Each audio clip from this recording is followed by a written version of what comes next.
Hello everybody and welcome back to Odin's Movie Blog. I am the critic, who is a cynic. Hope you're doing well. And today we're talking about the fact that Paul Rudd has apparently now been cast in Ghostbusters 3. That's right, Ghostbusters 3, the actual follow-up to Ghostbusters 2 from the 1980s. Unlike Ghostbusters 2016, which was its entirely own entity, in fact bringing back a couple of the original actors to play different roles, really showing and making it very clear that it has no connection whatsoever to the originals, especially since it was complete and utter trash. And the originals, even though many people can be very critical of Ghostbusters 2, I personally love it. Having Paul Rudd be a part of the cast, I think is a very, very good decision by Jason Reitman, and I think is going to bring a lot more people, especially original fans of the 1980s films, to the actual film itself, because people like Paul Rudd. Paul Rudd is a well-known name at this point, especially with the fact that he's now part of the MCU. Now he's known as Ant-Man, but also because he's just one of those good guys. He's just, every single movie, every single role he's ever played, he always gets kind of, almost typecast as that like good everyday kind of guy, even though I know that he's played other roles before. If anyone's ever seen his role, for example, in the really great series Wet Hot American Summer, or the original movie, and then the two series that followed it, Wet Hot American Summer, you know that he can play kind of an ass at times, and he does that pretty well too. I actually got to see him on Broadway playing a very different type of role as well. So he's a very talented actor, and overall I really do enjoy him. Now I do think that this is a good move on their part, as I said, because at the end of the day they need more, I think, name recognition. They also need to make sure and make it very clear that they are trying to make a film for the fans, and they're not going to repeat the mistakes of Ghostbusters 2016, even though there's been a lot of back and forth as to whether or not this film is going to even reference them or even have them involved in the film in any way. Personally, I think that if they're going to really want to listen to the fans, especially if they're going to want to actually get the fans to come support this film, they're going to want to stay as far away from Ghostbusters 2016 as possible, because that train wreck was just that, a train wreck, and it was absolutely terrible. Now it says here, Marvel's Ant-Man Paul Rudd has been cast in the upcoming Ghostbusters 3 movie, which is now being directed by the original director's son, Jason Wright, which I think is really cool. Again, it has that family connection, that family dynamic, but also means that hopefully that the son is going to want to try and pay homage to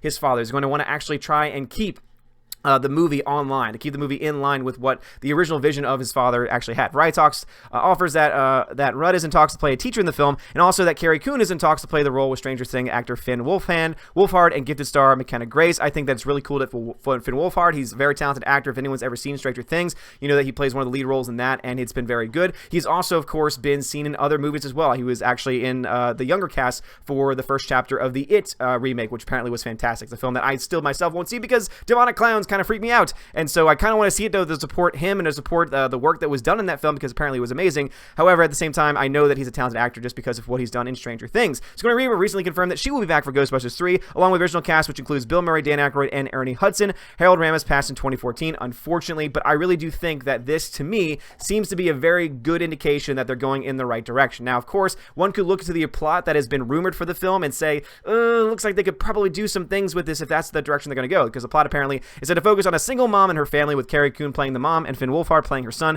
The movie has also been said to connect to the first Ghostbusters in 1984, but presently is unknown how. Now, I think that's really cool. They're going to actually connect it back, so again, it is going to be an actual third film in the original trilogy, and they can hopefully just try and act like Ghostbusters 2016 never happened. God, that mess. Fun fact, for those that maybe have never followed the channel before, when I signed up for Movies Anywhere, which is a really cool service, they gave you 3 original films depending on how many accounts you set up, and one of the free films that they gave you was Ghostbusters 2016, the extended edition. So I have to stare at that film every single time I go through my Movies Anywhere account and be like, oh my gosh, I want to take this film out of it because I don't want to have anything to do with it, and I never paid for it, so why is it showing up in my account? But that's just an entirely new thing. But this is where, so obviously you could look at it and say, single mom, family, I don't know, is this really going to be good? Is this really going to be something that I want to see? Well, the fact that you have Paul Rudd now being attached to the cast, but also that you have these words here from Jason Reitman, who says, I'm not making the Juno of Ghostbusters movie. Thank God for that. We are in every way trying to go back to the original technique and hand the movie back to the fans. Yes. Thank you, because Ghostbusters 2016 was not made for the fans. It was made for the SJW, identity politics, nonsensical people, and they're the only people that go out to bat to defend that film because it was so bad. I mean, it was not funny. The acting was terrible. The writing was terrible. The direction was terrible. Everything about the film was terrible, and yet the only people that go to bat for that film are indeed the people that I just pointed out there. But Ryan considers himself to be the first Ghostbusters fan who wants to make a movie for my fellow Ghostbusters fan, and I think that is the best way to go about it. It has, again, had a July 10th, 2020 release date, which means that it's in the process of filming. We're about to start the process of filming, which is very, very exciting. Now, of course, there's already been a teaser for it, which I thought was really cool because it showed you the original automobile with the Ecto license plate, and it was just So cool. But anyway, guys, what are y'all's thoughts about this? Again, I personally love the first Ghostbusters and Ghostbusters, even Ghostbusters 2, because there are just certain moments in that film, there are certain actors in that film that I personally love. Everything that happens with the painting, and it's all creepy, and the walking Statue of Liberty gets me every single time, especially with your love. Again, I love Ghostbusters. So that's why Ghostbusters 2016 pissed me off so much, because it was literally like a giant middle finger to the fan base, because it was like, the only reason why this film exists is so that we can have an all-female cast. And it looks like this is going to be a version of it saying, hey, guess what? You can have people of various backgrounds be a part of the cast. You're going to have the original characters back on screen. And guess what? It looks like they're going to try and maybe set up the future with the younger actors coming in. Again, when you have people like Finn Wolfhard coming in, he's not going to have a very small role. He's very likely going to be very central to the story. And so if this is all about them trying to pass it on to a new generation, guess what? Then you can have men and women, and guess what? It would probably work. As long as you have a good story, as long as you have good character development, those kind of things can work. But if your entire premise is, we're making this movie just so that we can have an all-female version of the Ghostbusters, and then we're going to try and throw in some more identity politics on top of that nonsense, guess what? That is not a good enough reason for a movie, which is why Ghostbusters 2016 bombed, and which is why people hate that film and want nothing to do with that film. And I'm praying to God, once again, that Ghostbusters 3 distance itself as far as possible from that abysmal abomination,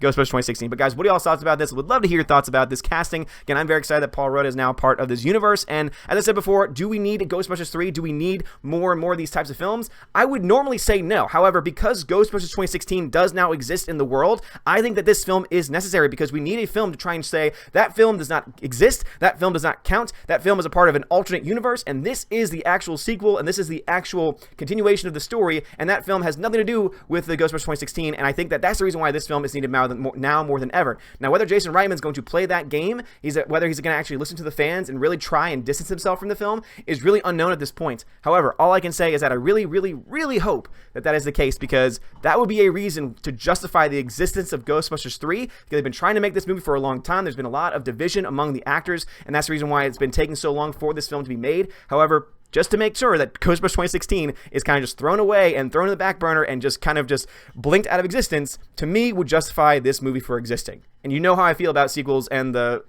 Hollywood running out of ideas in the first place, nonsense in the first place. So that's the reason why I'm kind of going to bat for this film. What are your thoughts about this casting? Do you think it's going to be good? Are you excited for Ghostbusters 3? Are you a Ghostbusters fan? Please let me know in the comments below. Also, guys, if you like this video, smash the like button, give me a subscribe. It helps me out a lot. You are all amazing, beautiful people. Have a wonderful day. And as always, God bless.